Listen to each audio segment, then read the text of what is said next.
Hey guys, welcome back. Today's video is on customs and courtesies. Let's get started. So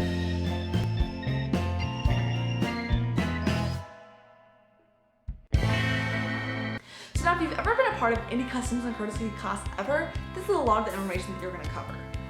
Okay, so what is a custom and courtesy? First off, a custom and courtesy is a sign of respect, which basically means you're doing it not because, or your motive behind giving a custom or saluting or giving a verbal greeting is not that, oh, I need to do my customs and courtesies. It should be, oh, I respect this leader, I respect this officer, I respect this cadet, I want to salute them and honor them in that way. They've earned this position, they've earned this grade, they've earned that title, let me respect them. So I think that is mainly what it is, and I think a lot of people stray away from that and are like, oh, I don't like you, or it's too much work to put my arm up, or it's too much work to talk. It's not hard, guys. There's no excuses for it, so just don't make them up. It originated way back when knights used to lift up their visor of their,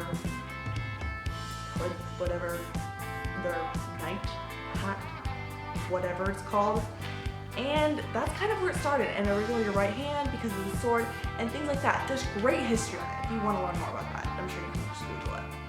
But I feel like a lot of people since joining CAP and it's like, oh, we're in the military now, a lot of people either overdo it or they just don't care. And what I mean by overdo it, you're like, how can you overdo that?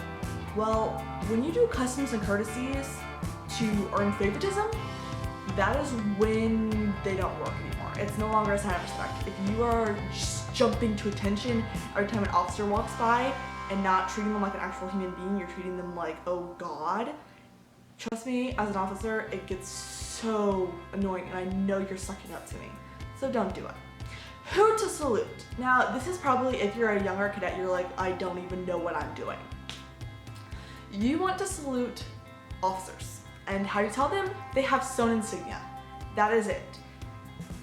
It's very simple. If they look old, they're an officer, with the exception of senior NCOs, which that's another bag of worms. And if they have anything sewed on their collar, like right here, or on their cover, right there, you salute them. And it's so easy, and it's not hard, and it makes sense.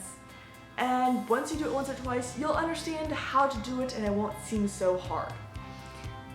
That is it. You only salute outdoors. Saluting is seriously so simple, and I really want this video to be about the motives behind it and why you are saluting, because I feel like so many people are just, oh, I'm gonna salute you because I'm supposed to salute you, not how can I honor and respect you and through this salute. So I think get your motives and your drive and your understanding of what it is and why we have them out before you start totally doing stupid stuff and you're like, why did I do that? A few misconceptions I want to cover is out of uniform. Who do you salute when you're in and out of uniform? Now, if you're at the mall and you see another CAP officer, you're not going to salute them. If you are in uniform, you can salute them. They will not salute you back. You don't salute when you're out of uniform. So this means if you're in PT gear, you just give a verbal greeting. You say, good evening, sir, good evening, sir. You don't salute them. And if they're in uniform, they're not going to salute you back because you didn't salute them. I think that makes a little bit of sense. And then indoor, outdoor. When you're indoor, you just want to give a verbal greeting. Good evening, sir, good evening, ladies and gentlemen, good evening, good morning, good afternoon, whatever it is, you want to say that. And a lot of squadrons will have the only once a night, and if you have a lot of cadets, the reason is because they're walking down the hallway and they get good evening, good evening, good evening, good evening.